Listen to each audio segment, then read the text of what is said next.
कृष्णाय वासुदेवाय हरे परमात्मने प्रणतक्लेशनाशाय गोविन्दाय नमो नमः। लोकाभिरामं रणरङ्गधीरं राजीवनेत्रं रघुवंशनाथं कारुण्यरूपं करुणाकरं श्रीरामचन्द्रं शरणं प्रपद्ये। अग्निकमलधाममेव शैलावलेहं धनजमनकिसानं ज्ञानिनां वरदृढं सकलपुण्यधामं वानराणामधीशं रघुपतिप्रियभक्तं वादिजातं नमामि। तत्रैव गङ्गा यमुना त्रिवेणी गोदावरी सिन्धु सरस्वती च सर्वाणि तीर्थानि वसन्ति यत्र द्वारकथा प्रसङ्गा। भगवान की जय, सिंहापुराण की जय, वृंदावन की जय।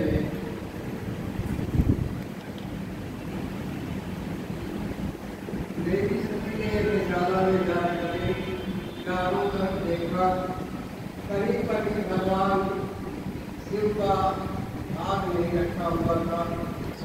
ऐसा देख करके क्रोध के वशीभूत होकर के अपने पिता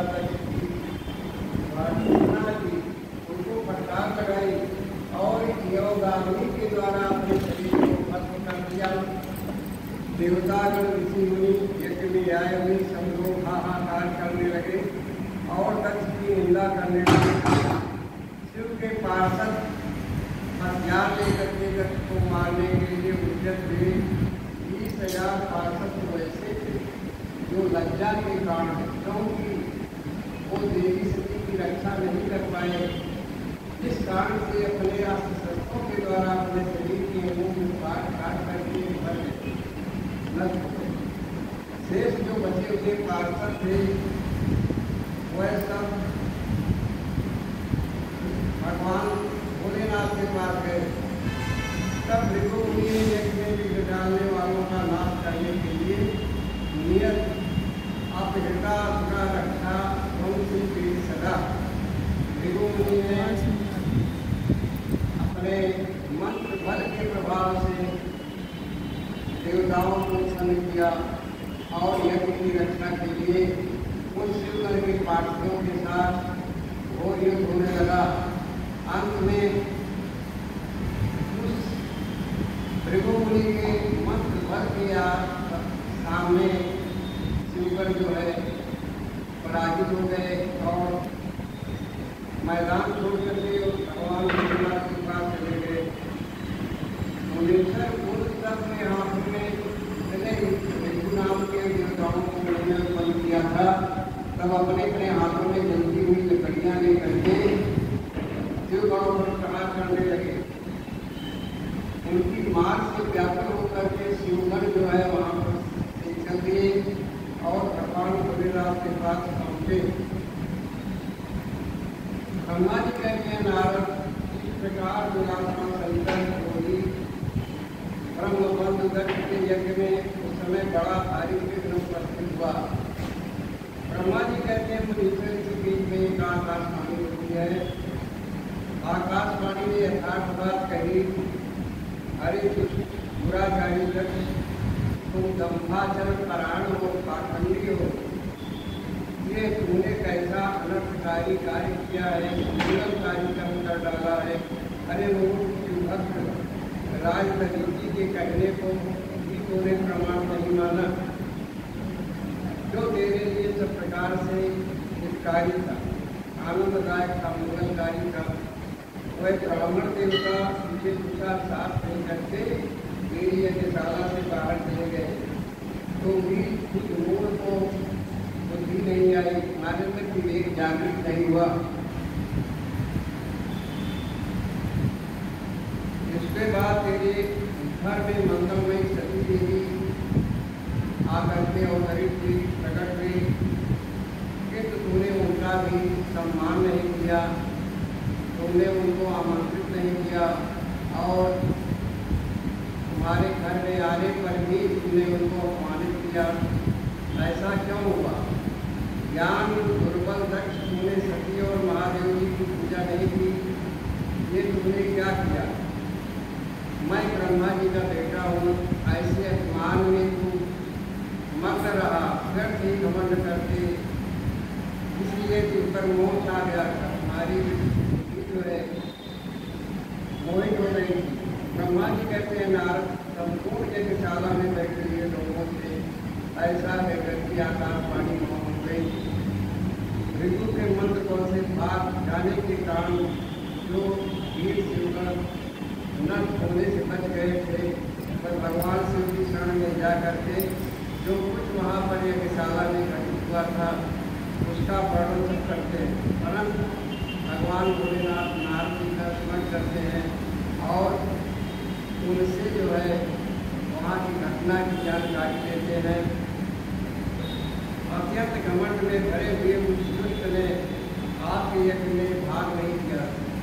पार्षद कहते हैं कि भोलेनाथ से स्वामी, आपका वहाँ पर कोई स्थान नियत नहीं था, आपको किसी प्रकार का भाग नहीं दिया गया और अपमानजनक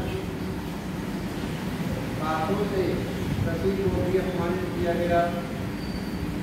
यज्ञ में आपका भाग न देख करके सभी अत्यंत क्रोधित हुई और योगानी ने अपने शरीर को जला करके ध्वस्त कर दिया। ये देख करके 10,000 से अधिक पार्षद लज्जावश शस्त्रों के द्वारा आवाज कम नहीं काट करके प्राप्त हो गए। शेष हम लोग तक पर कोशिश हो गए और सबको भय करते हुए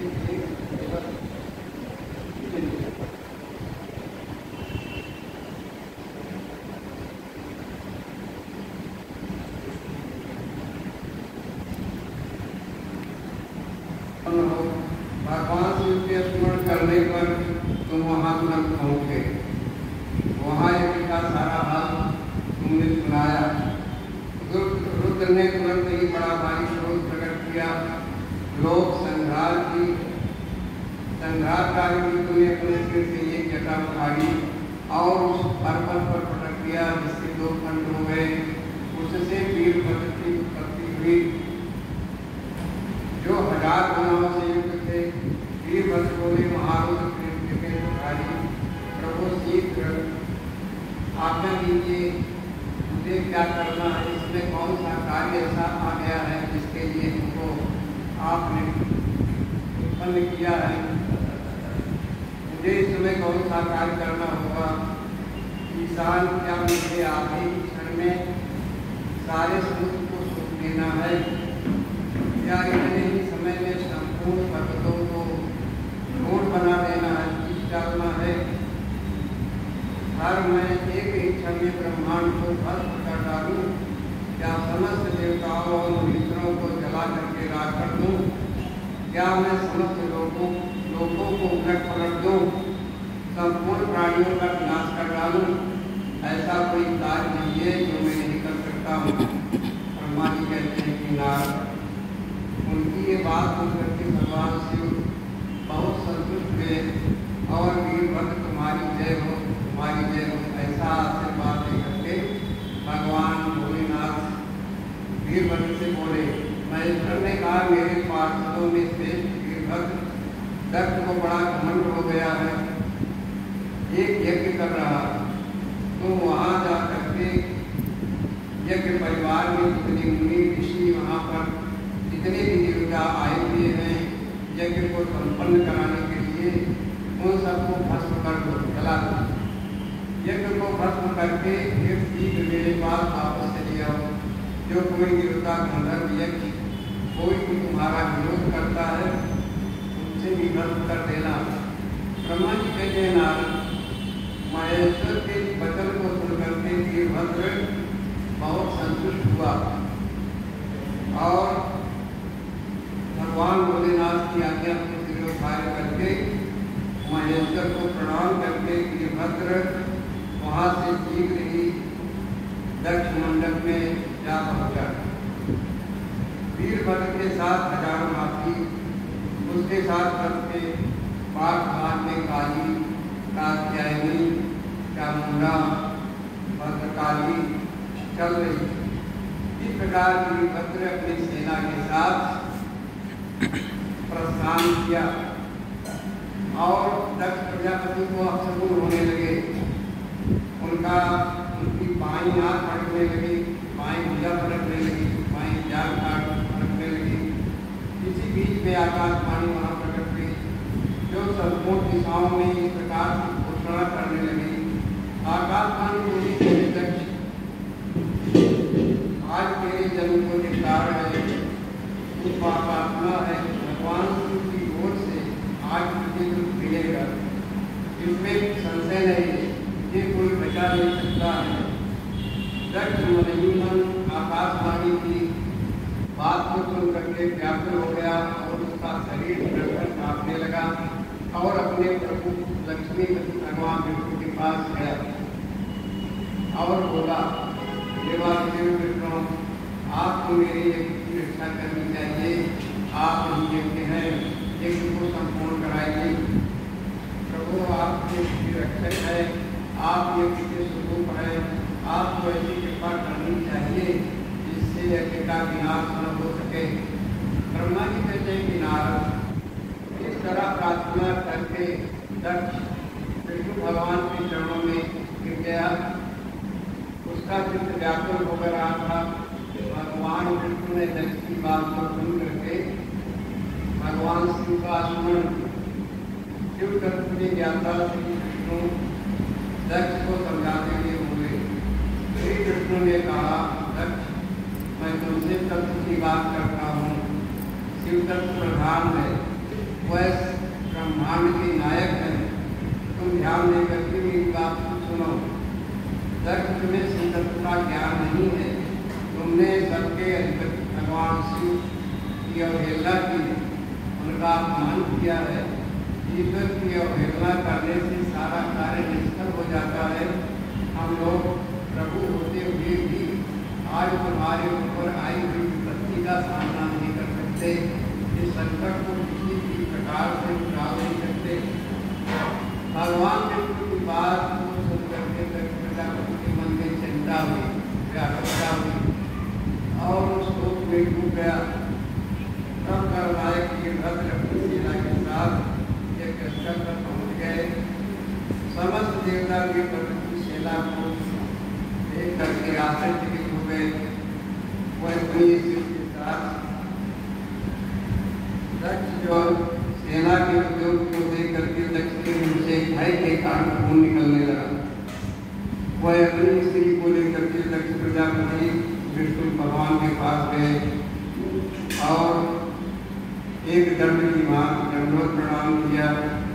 ब्रह्मा जी कहते हैं, दक्ष की दीनता और बात को सुन करके, यातना को सुन करके भगवान विष्णु ने कहा, शिव तत्व से विमुख हुए और दक्ष से इस प्रकार बोले। श्री विष्णु ने कहा, दक्ष, इसमें संदेह नहीं कि मुझे आपकी यज्ञ की रक्षा करना चाहिए, क्योंकि आप मेरे परम भक्त हैं। यज्ञ में ही हमारा जो है धर्म निश्चित है, धर्म ही समाया हुआ है। भगवान विष्णु इस प्रकार बात ही कर रहे थे कि थोड़ी देर में ही वीरभद्र की सेना, शिवगणों की सेना का एक समुद्र उमड़ पड़ा। ब्रह्मा जी कहते हैं, नारद, उस समय देवताओं के साथ शिवगणों का एक घोर युद्ध आरंभ हुआ। उसमें सारे देवता पराजित हो गए और दसों दिशाओं में भागने लगे। वह एक दूसरे का साथ छोड़ करके स्वर्गलोक में चले गए। उस समय केवल इंद्र, विष्णु भगवान और समस्त लोकपाल ही युद्ध क्षेत्र में डटे रहे।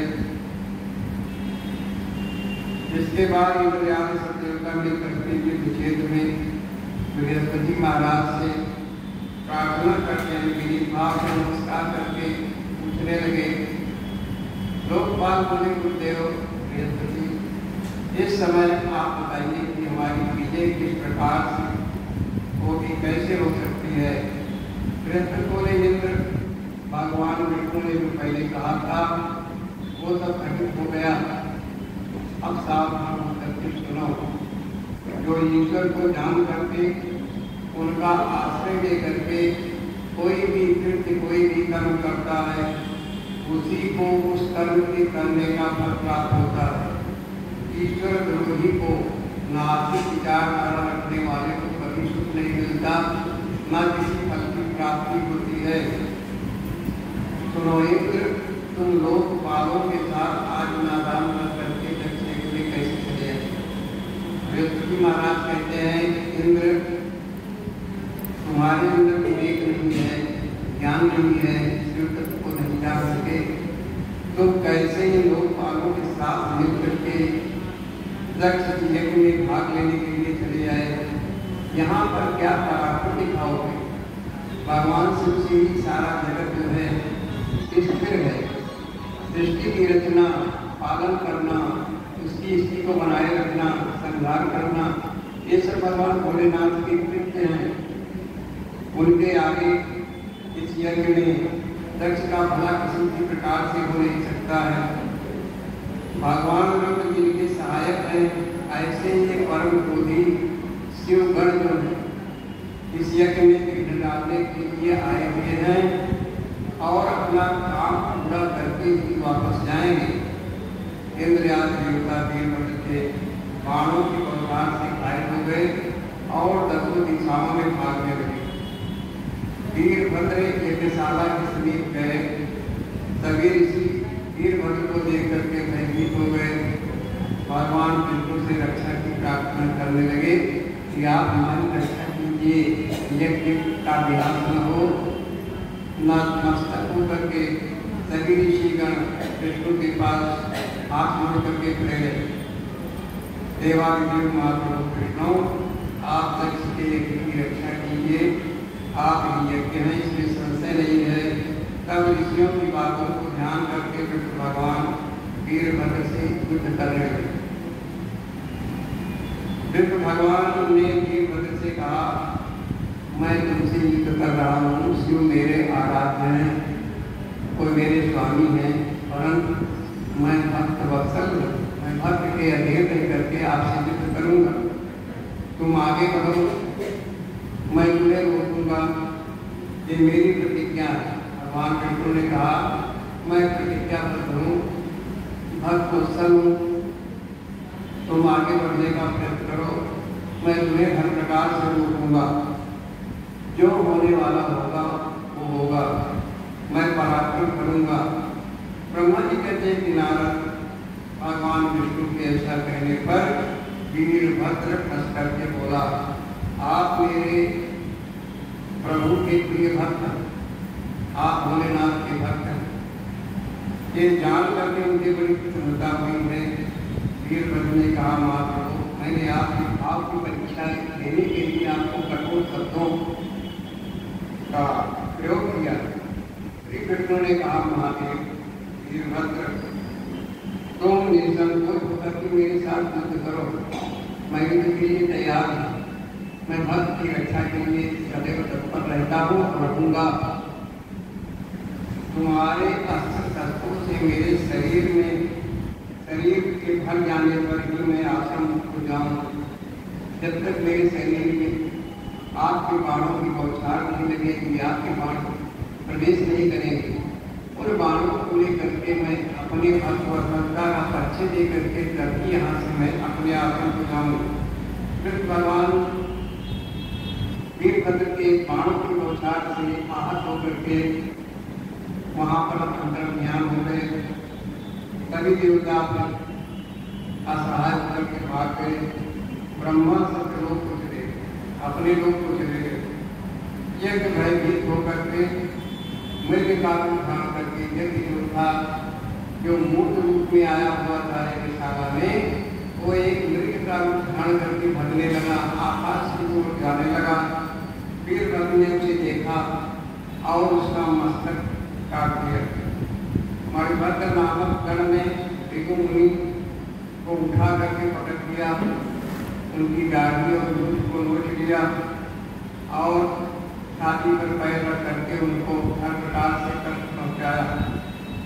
ऊखा मुनि जो जब भगवान शिव की निंदा हो रही थी तो दांत निकाल करके बड़े जोर से हंस रहे थे, उनको बड़ा अच्छा लग रहा था। वीरभद्र ने उनके दांत फाड़ दिए। चंद्र ने ब्रह्मपुत्र दक्ष अंतर्वेदी के भीतर से गया।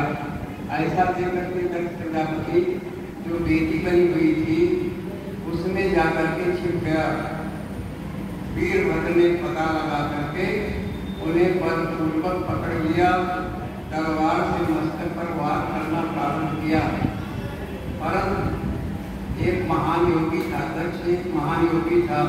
उस योगी के प्रभाव से उसके शरीर पर किसी का प्रभाव नहीं होता था। परंतु जब वीरभद्र को ये ज्ञात हुआ इस पर कोई यश नहीं सफल होगा, तो उसकी छाती पर पैर रख करके उसके सिर को मरोड़ करके उन्होंने तोड़ा और मरोड़ करके शिवद्रोही दक्ष के सिर को वीरभद्र ने अग्निकुंड में डाल दिया। सूत जी कहते हैं कि महर्षियों, अमित बुद्धिमान ब्रह्मा जी की कही हुई ये कथा के अनुसार नारद मुनि कृष्ण में पड़ गए, आश्चर्य में पड़ गए। नारद जी ने पूछा, पिताजी भगवान विष्णु शिव जी को छोड़ करके दक्ष प्रजापति यज्ञ में क्यों चले गए? वह तो एक दूसरे के सहयोगी हैं, यज्ञ में क्यों चले गए? जिसके कारण वहां उनका तिरस्कार हुआ, अपमान हुआ। क्या वह प्रलयकारी भगवान शिव के तत्व को नहीं जानते थे? भगवान शंकर को नहीं जानते थे? क्यों चले गए? इस मेरे संशय को आप दूर करिए। तब ब्रह्मा जी ने कहा, महर्षियों, अमित बुद्धिमान ब्रह्मा जी की कही हुई ये कथा सुनकर नारद में पड़ गए। तो ब्रह्मा जी ने कहा, नारद, पूर्व काल में बहुत समय पहले एक राजा हुए थे जिनका नाम ध्रुव था। शिव की सहायता करने वाले श्री हरि को दधीच मुनि ने श्राप दिया था, जिससे उस समय वह इस बात को भूल गए थे। दधीच मुनि ने श्राप दिया था भगवान कि तुम पराजय को प्राप्त होगे, युद्ध क्षेत्र को छोड़ करके भागोगे। परंतु मोहवश भक्त की रक्षा करने के लिए, यज्ञ की रक्षा करने के लिए भगवान इस बात को भूल गए थे। इसलिए वह देवताओं को साथ लेकर के दक्ष के यज्ञ कराने के लिए चले गए। आप नारद को प्रश्न करते हैं ब्रह्मा जी से कि दधीच जी ने उनको श्राप क्यों दे दिया? ये सुनो, प्राचीन काल में शिव नाम से एक प्रसिद्ध तेजस्वी राजा हुए थे। वह प्रभावशाली मुनीश्वर दधीच के मित्र थे। पहले तो मित्रता राजा क्रूर की और दधीच की घनिष्ठ मित्रता की, जो तीनों लोगों में ख्याल थी। दीर्घ काल की तपस्या के प्रसंग से शिव और दधीच में विवाद आरंभ हो गया। बहुत साल तक, बहुत वर्षों तक राजा शिव ने तपस्या की और तपस्या के बाद जब वहां से तपस्या के निरत हुए आए तो दधीच मुनि और राजा शिव में आपस में विवाद होने लगा। राजा शिव कहने लगे कि सबसे बड़ा देवता, सबसे बड़ा जो है देवताओं से भी बड़ा जो है राजा होता है, राजा प्रतिनिधि होता भगवान। लेकिन दधीच को ये बात पसंद नहीं आई। दधीच ने कहा सबसे बड़ा ब्राह्मण होता है, ब्राह्मण ही इस पृथ्वी पर सबसे बड़ा अधिकारी है, पूजनीय है। लेकिन राजा कहने लगे कि नहीं, आप मेरी पूजा करें, मुझे सम्मान दो। इस विवाद में वेद के विद्वान शिवभद्र दधीची कहते थे, तीनों वर्णों, चारों वर्णों में ब्राह्मण, क्षत्रिय, वैश्य, शूद्र में ब्राह्मण ही सबसे ज्यादा बुद्धिमान है, पूजनीय है। राजा से बोले, राजा इंद्र आदि 8 पालों के स्वरूप को धारण करता है। कह रहे हैं कि राजा जो है 8 के पाल के बराबर होता है। वो समस्त वर्णों और आश्रमों का पालक है, सबकी रक्षा करता है, प्रजा की रक्षा करता है, राज का संचालन करता है, दुष्टों को दंड देता है। इसलिए राजा ही इस पृथ्वी पर सर्वश्रेष्ठ है। राजा की श्रेष्ठता का प्रतिपादन करने वाली श्रुति भी कहती है, वेद भी कहता है कि राजा जो है वो ब्रह्मांड में ब्रह्म का, परमात्मा के प्रतिनिधि के रूप में कार्य करता है और राजा सर्वदेवमय है, देवताओं के समान है।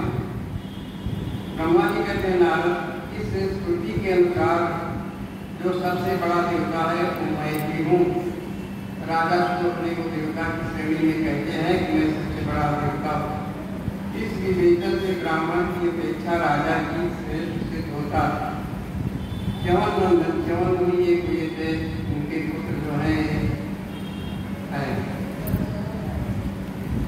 अधीच, तो च्यवन नंदन को संबोधित करके कहते हैं आप इस विषय में विचार करें और मेरा आप अनादर न करें, आप मुझे प्रणाम करें, मैं आपका पूजनीय हूँ। इस प्रकार राजा क्षत्रिय होते हुए दधीच मुनि से कह रहे हैं। राजा सुन के ये मत श्रुतियों और स्मृतियों के विरुद्ध था। इसे सुन करके दधीच को बड़ा क्रोध हुआ। ब्रह्मा जी कहते हैं नारद अपने गौरव को विचार करके अपनी शिक्षा को बनाने के लिए क्रोधित हुए दधीच मुनि ने राजा के मस्तक पर बाएं हाथ से एक मुक्के का प्रहार किया। उनके मुक्के की मार आकर के ब्रह्मांड के अधिपति कुत्सित बुद्धि वाले, पाप बुद्धि वाले शुभ अत्यंत क्रोधित होकर के गरज उठे और उन्होंने वज्र से दधीच को काट डाला। उन्होंने वज्र से प्रहार किया राजा ने और दधीच के शरीर को दो टुकड़ों में विभाजित कर दिया। दधीच ने गिरते समय शुक्राचार्य जी का स्मरण किया। शुक्राचार्य जी के पास संजीवनी विद्या थी जिससे वे किसी को भी जीवित कर सकते थे। तो जैसे ही दधीच ने मरते समय शुक्राचार्य का स्मरण किया, योगी शुक्राचार्य ने आकर के दधीच के शरीर को, जिसे राजा खुद ने काट डाला था, आहत कर दिया था, तुरंत जोड़ दिया। दधीच के अंगों का पूर्वक जोड़कर शिव भक्त श्रोमण तथा मृत्युंजय विद्या के प्रवर्तक शुक्राचार्य ने उनसे कहा, शुक्राचार्य बोले दधीच, मैं सर्वेश्वर भगवान शिव का पूजन करके तुम्हें श्रुतिबद्ध पारित महामृत्युंजय नामक श्रेष्ठ मंत्र का उपदेश देता। उस मंत्र को आप जपिए और समाधि लगा करके तपस्या करिए। त्र्यंबकम में जाने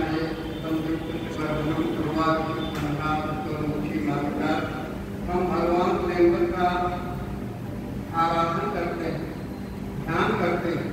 त्र्यंबकम का है तीनों लोगों की पिता, प्रभावशाली शिव, वह भगवान सूर्य, सोम और अग्नि तीनों मंडलों के पिता, सप्त रजोत्तम तीनों गुणों के महेश्वर, आत्म तत्व, विद्या तत्व, शिव तत्व, इन तीनों तत्वों के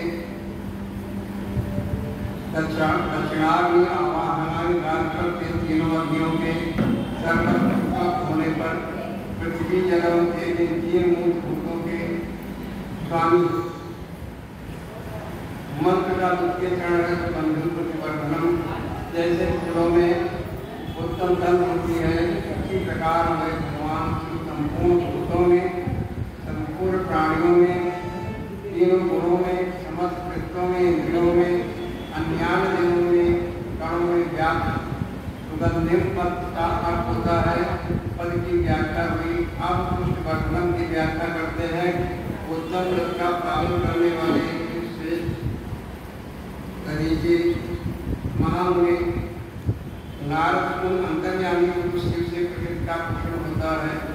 महातत्व से लेकर के विशेष पर्यंत संपूर्ण विकल्पों की वृद्धि होती है।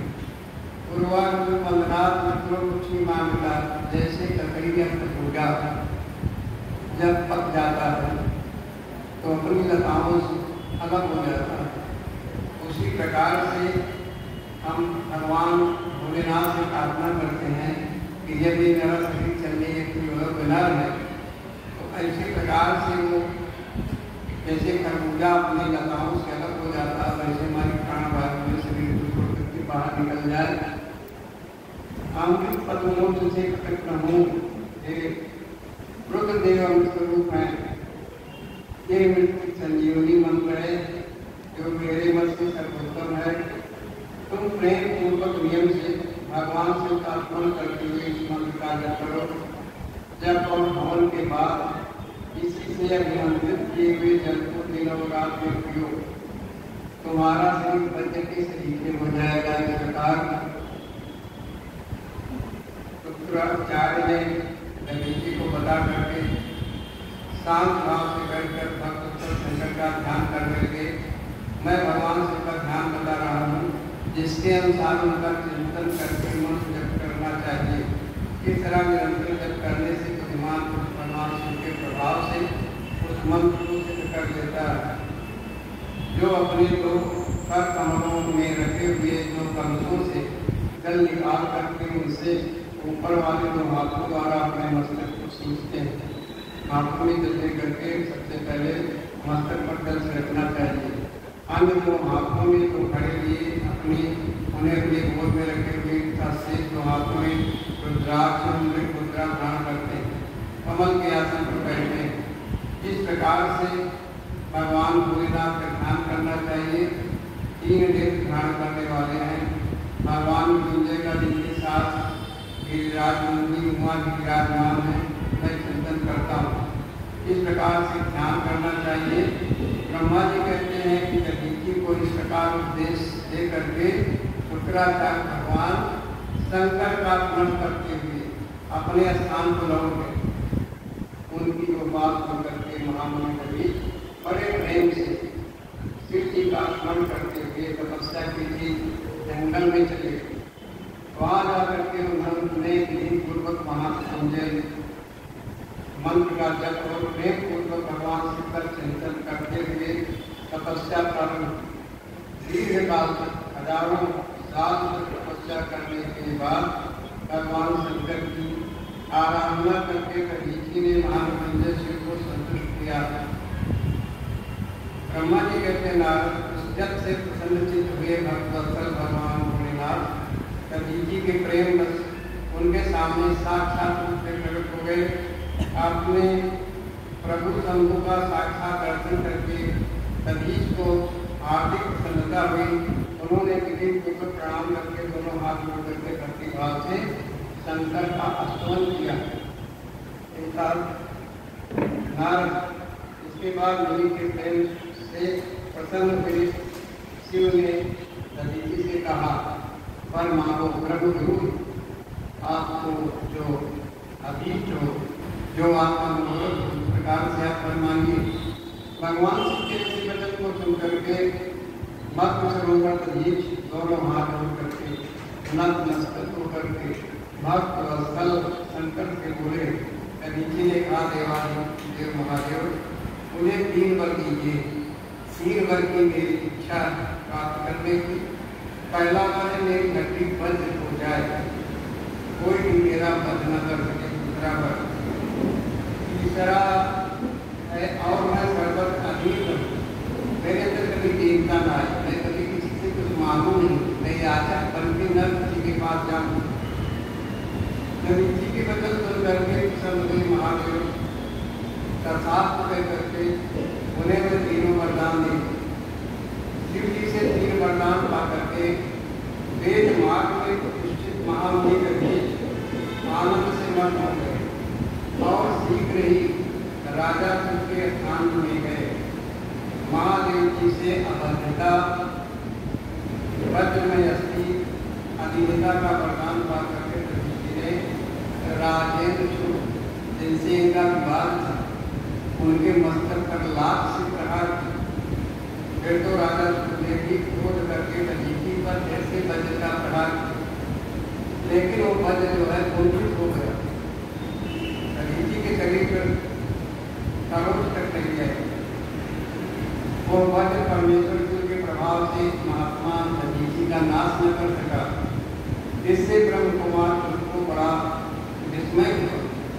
मुनीश्वर दधीचि की अभद्रता, अधीनता तथा वज्र से भी बढ़ चढ़कर प्रभाव दे करके ब्रह्म कुमार शिव के मन में बड़ा राजा सोचने लगे कि मैंने वज्र से प्रहार किया, वज्र का ये प्रहार का कोई असर नहीं हुआ, ये आप नहीं हुए।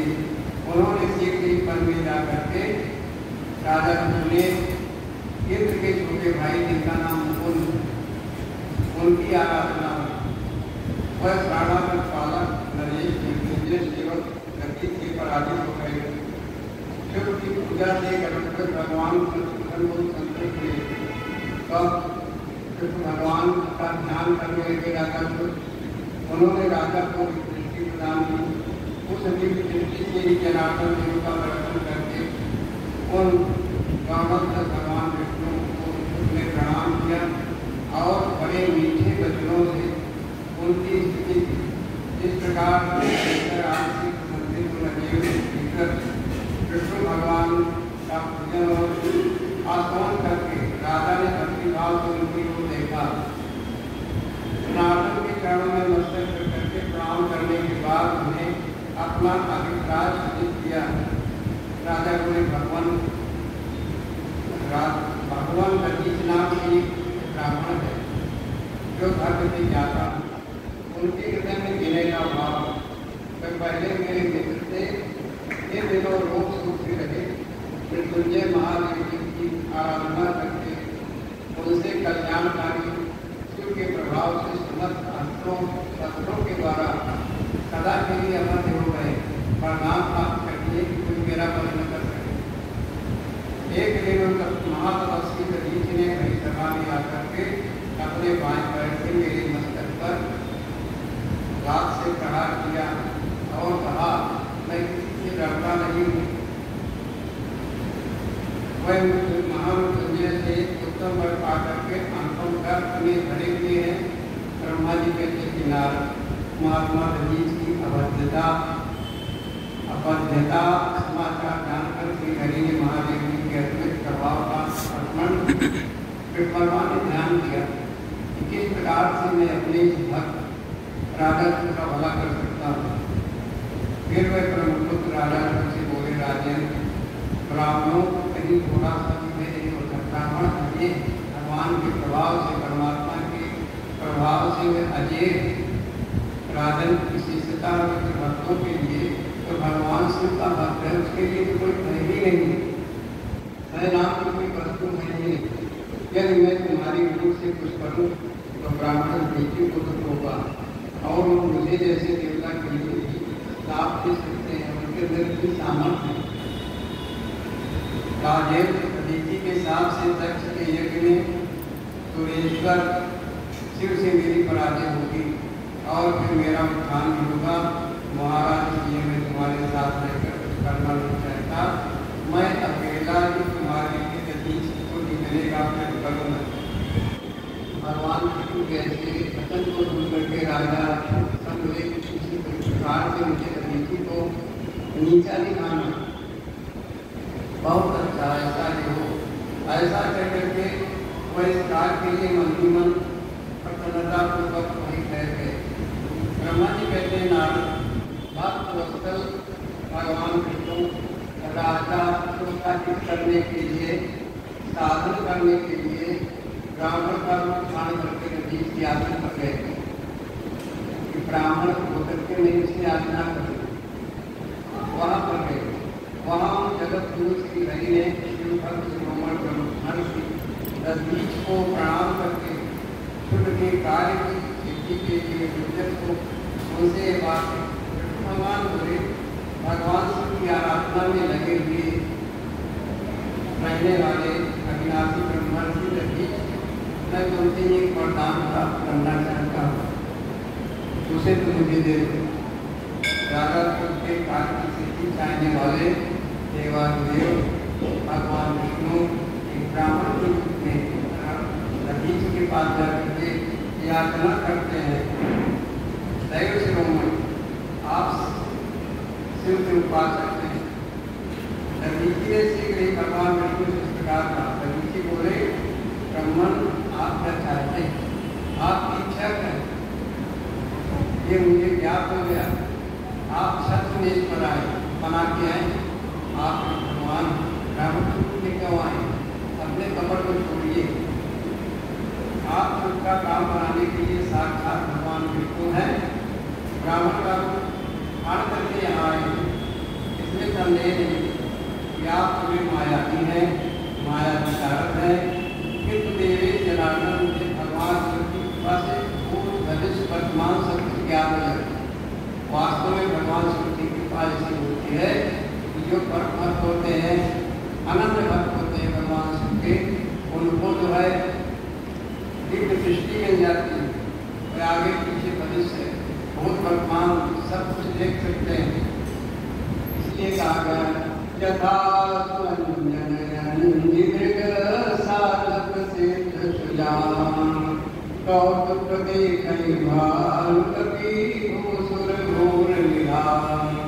देवताओं की कृपा और जो साधना कर लेते हैं, जिनकी साधना सफल हो जाती है, उनको दिव्य दृष्टि प्राप्त हो जाती है, वह उस अंजन को आँख पे लगा करके जहाँ चाहे वहाँ का दृश्य देख सकते हैं। वही कह रहे हैं कि तीनों कालों का ज्ञान सदा ही बना रहता है। सुकृत मैं आपको जानता हूँ, आप भारी हैं, विष्णु हैं। ये ब्राह्मण का देश होगी, कृष्ण बुद्धि वाले राजा ने आपकी आराधना की है, आपको पसंद कर लिया है, आप बहुत वत्सल हैं, इसलिए उसको उसकी रक्षा के लिए आप आए हैं, पधारे हैं। भगवान आपकी भक्त वत्सलता को मैं भी जानता हूँ, छत छोड़ दीजिए, अपने रूप को ग्रहण कीजिए और भगवान शंकर के स्मरण से मन लगाइए, क्योंकि आप शिव के भक्त भी हैं, परम भक्त। मैं भगवान शंकर की आराधना में सदा लगा रहता हूँ। ऐसी दशा में भी यदि मुझसे किसी को भय हो, आप उसे पूर्वक सत्य की समझ के साथ करिए। मैं भगवान भोलेनाथ का भक्त हूँ, उनकी आराधना में सदा लगा रहता हूँ, इसलिए संसार में भी किसी से डरता नहीं हूँ, मुझे कोई भय नहीं है। और जी कह रहे हैं कि हम कभी झूठ नहीं बोलते हैं। संसार में किसी देवता दैत्य से मुझे भय नहीं है, क्योंकि वरदान मिला हुआ था भगवान भोलेनाथ कि मैं किसी से डरूँ नहीं, मेरे में कभी चिंता न आए, मांगने की प्रवृत्ति मेरे जाऊँ। श्री कृष्ण बोले उत्तम व्रत का पालन करने वाले नतीज, तुम्हारा भय सर्वथा नष्ट ही है, क्योंकि तुम शिव की आराधना में तत्पर रहते हो। कहा गया है अभय कोई कोई तुम्हें डराए, जो परमात्मा को डरता है वो अभय, उसको कोई संसार में भय नहीं है, क्योंकि परमात्मा की आराधना करता है जब तब करता है। वो कहते हैं क्योंकि तुम शिव की आराधना में लगे रहते हो, इसलिए सर्वज्ञ हो। सर्वज्ञ का मतलब सब कुछ जानते हो, परंतु मेरे कहने से तुम एक बार चल करके अपने प्रतिद्वंदी राजा से जाकर के ये कह दो कि राज्य मैं तुमसे डरता हूँ।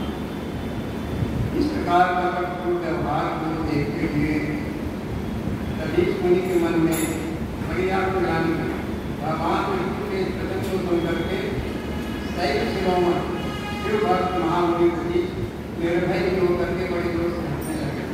सतीश जी ने कहा मैं देवादेव विनाशकारी सूर्यधारी भगवान शंभु के प्रसाद से कहीं किसी की अवस्था में किसी से डरता नहीं हूँ, सदा एक निर्भय बना रहता हूँ। जिस पर श्री हरि ने मुनि को दबाने की चेष्टा अपने प्रभाव में लिए मेरे दबाव में आकर के ऐसा कहें, क्योंकि उनको राजा के साधन की ज़्यादा चिंता थी। एक बार मैंने जो वादा किया है राजा से कि तुम्हारे सामने मैं कभी जी को ला करके नतमस्तक कर दूंगा और वे तुम्हें मान जाएंगे कि सबसे बड़े मुझे देवता की नहीं हो।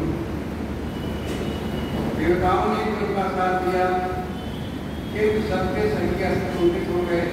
उसके बाद भगवान श्री कृष्ण ने अगणित गणों की सृष्टि महान ने उनको विभक्त कर दिया। आप अपने बल का प्रयोग करने लगे भगवान अपने, और उन्होंने अगणित गणों की सृष्टि की कि अब इसके द्वारा इनको पराजित किया जा सकेगा किसी को, परंतु महात्मा ने उनको भी अपने ब्रह्म बल से भस्म कर दिया। तब भगवान ने अपनी अनंत त्रिकोणमुखी प्रकट की। नमो अनंताय शास्त्र शास्त्र पादार किशोर भावे शास्त्र नामने शिवाय शास्त्र के शास्त्र कोटि के उदाहरण हजार पैर 50 से 1000 हजार बाप विराट रूप दिखाया। अनेक नहीं अनेक विराट रूप उन्होंने पैदा उत्पन्न किया अपनी माया के द्वारा। ये सब देख करके एवं भगवान दधीची वहाँ जब ईश्वर भगवान कृष्ण से कहने लगे, दधीची बोले महाबाबू ये जो माया कर रहे हो मेरे साथ, माया को त्याग कीजिए, विचार करने के लिए प्रतिभास मात्र की माया है, कुछ नहीं, ये मिथ्या है, ये सब बस देखने में क्षणिक प्रभाव आ सकती है। माधव मैंने हजारों जो देखते वस्तुओं को जान लिया, आप जितने अपने सही संपूर्ण जगत को देखिए, अब आप मेरे अंदर शांति की मेरे अंदर करने तो संपूर्ण ब्रह्मांड संपूर्ण जगत में इसके निरालस होकर के मुझे ब्रह्मा एवं रुद्र का दर्शन कीजिए। आप करके माला का त्याग करके मेरे हृदय में झांके तो रुद्रदेव का दर्शन है, सारे ब्रह्मांड का दर्शन है, ब्रह्माया मेरे हृदय में है, दर्शन कीजिए। मैं आपको भी दृष्टि देता हूँ जिससे आपके अंदर देखने की सामर्थ्य हो जाए। ऐसा करके भगवान श्री कृष्ण से पूर्ण शरीर वाले दधीची मुनि ने अपने देह में समस्त ब्रह्मांड का भगवान को दर्शन कराया। तब भगवान कृष्ण ने उन पर पुनः भोग करना था, फिर से क्रोधित हो गए। इतने में ही मेरे साथ राधा को वहाँ आ पहुँचे।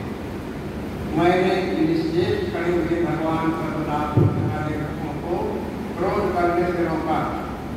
मेरी बात सुनकर के लोगों ने ब्राह्मण जी को परास्त नहीं किया। ब्रह्मा जी कहते हैं तब से दोनों का आपस में संघर्ष होने लगा, तो मैं वहाँ बीच में पहुँच गया और मैंने दधीची को परास्त होने से बचाया। श्री हरि उनके पास गए और उन्होंने मुनि को प्रणाम किया। इसके बाद अत्यंत दीन होकर के मुनीश्वर दधीच के निकट गए और उन्हें प्रणाम करके उनके चरणों में गिर गए और कहने लगे बलम से त्रिबलम कर्म तेज बलम। वास्तव में ब्राह्मण का बल तपस्वी है, सदाचारी है, भगवान को मानता है, भगवान के नाम प्रकट करता है, उपदेश है, उसके अंदर एक आध्यात्मिक ऊर्जा उत्पन्न होती है, उसके आगे फिर कुछ किसी की सामर्थ्य नहीं चलती। यही बात एक वशिष्ठ और विश्वामित्र का आपस में विवाद हो रहा था। विश्वामित्र को वशिष्ठ ने कभी नहीं कहा कि तुम ब्रह्मर्षि हो, इसलिए आपस में विवाद था। सारे जितने ऋषि मुनि थे विश्वामित्र को सब ब्रह्मर्षि घोषित कर चुके थे, लेकिन बात कहाँ की हुई थी कि वशिष्ठ इसको बात को माने, जैसे कोई प्रमाणित करता है कि हाँ ये सही है, तो प्रमाण क्या करता हो। इनके मन में बात रख रही थी विश्वामित्र के, कि मुझे क्यों नहीं कहते ब्रह्मर्षि। अगर ये कह दें तो जगत में मैं संसार में ब्रह्मांड में जो है देवर्षि के रूप में हो जाऊँ, ब्रह्मर्षि के रूप में हो जाऊँ। इस क्रोध के कारण उन्होंने वशिष्ठ के 100 पुत्रों का वध किया। विश्वामित्र जब 100 पुत्रों का वध किया फिर उनके अंदर क्रोध नहीं आया। किसी ने कहा क्या कर दिया विश्वामित्र ने, उन्होंने कहा कि ये सब सबकी आयु परमात्मा लिखता है, जितना समय है सबका उतने समय में चला जाना है, इसमें विश्वामित्र का कोई दोष नहीं। उसके बाद विश्वामित्र का क्रोध इतना बड़ा कि शरद ऋतु की पूर्णिमा थी, वहाँ पर पहुँचे। वशिष्ठ अपनी पत्नी के साथ आश्रम में बैठे हुए, रात्रि का समय था। वशिष्ठ की पत्नी ने कहा कि देखो नमक चांदनी को घेरे हुए है, बड़ा अच्छा लग रहा है, इसकी पीठ की गई चंद्रमा की चारों तरफ मंडप बन गया। तब वशिष्ठ ने कहा कि इसकी पीठ चंद्रमा की उसी प्रकार से है जैसे इस धरातल पर पृथ्वी पर विश्वामित्र की पीठ चारों ओर छाई हुई है और मंत्र के दृष्टा हैं, मंत्र के सृष्टा हैं और तपस्वी हैं, वो महामुनि हैं। तब जाकर के विश्वामित्र के मन में आग लगानी हुई कि मैंने इनके 100 पुत्रों का वध कर दिया और आज मेरी प्रशंसा कर रहे हैं। मैं आज छिप करके इनके ऊपर वार करने वाला था, इनको मारने वाला था, लेकिन ये मेरी प्रशंसा कर रहे हैं। जाकर के उनके चरणों पर गिर गए। तब वशिष्ठ ने उनको उठाया, गले से लगाया और कहा ये ब्रह्मर्षि हमारे संकट बैठिए। तो ब्राह्मण के अंदर क्या होता है? ब्राह्मण के अंदर जो है प्रेम होता है, करुणा होती है, ब्राह्मण के अंदर तेज होता है, क्योंकि जितनी भी शक्तियों का कर रहे प्रयोग, मंत्र का प्रयोग कर रहे थे विश्वामित्र वशिष्ठ एक दंड रखते थे, इस पर हाथ रख करके जब करते थे उसी को आगे कर देते थे। अंत में उनकी जो शक्तियाँ थी टकरा करके वापस ली जाती थी। तो अंत में विश्वामित्र ने यही कहा, थे बलम क्षत्रिय बलम ब्रह्म तेजो बलम ब्रह्म, ब्राह्मण का बल में श्रेष्ठ है। इसलिए तो दधीचि ने कहा, मैं देखा बिना भगवान शंभु का आराधना करता हूँ, शिव भक्त श्रवण उस पर प्रसन्न होइए, परमेश्वर आपको धर्म की दृष्टि को दूर रहने वाले उस पर कृपा की। ब्रह्मा जी ने नारद राजा सुरति की बात सुन करके तपस्या से बनी ब्राह्मण दधीचि ने उन पर अनुग्रह की, कृपा की, जिसके बाद श्री कृष्णवाद को देख करके वैज्ञानिक रूप से व्याकुल हो गए और मन से बात करके विष्णु तथा विष्णु को श्राप मिले। दधीचि को क्रोध आ गया कि आज इनको नीचा दिखाने के लिए एक पक्ष में हो गए हैं, जबकि इनको निष्पक्ष रहना चाहिए।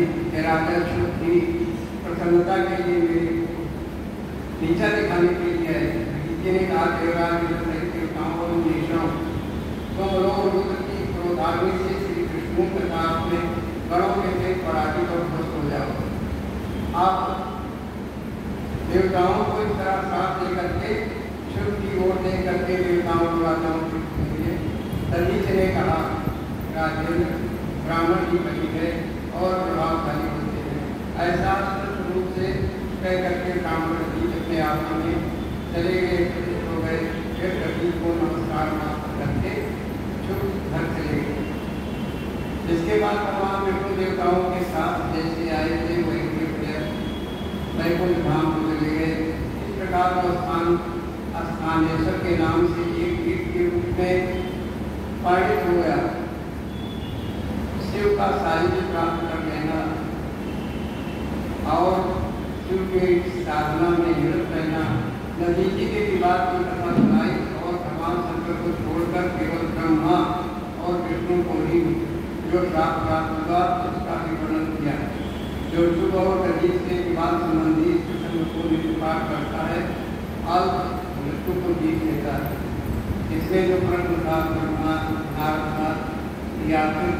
में विष्णु भगवान को चले गए उनके लिए कराने के लिए, जबकि जानते हुए कि शिव का दिन भाग निश्चित किया गया है, तब तो चले गए। तो ये श्राप था, दधीचि का श्राप था कि तुम एक बार पराजित हो गए।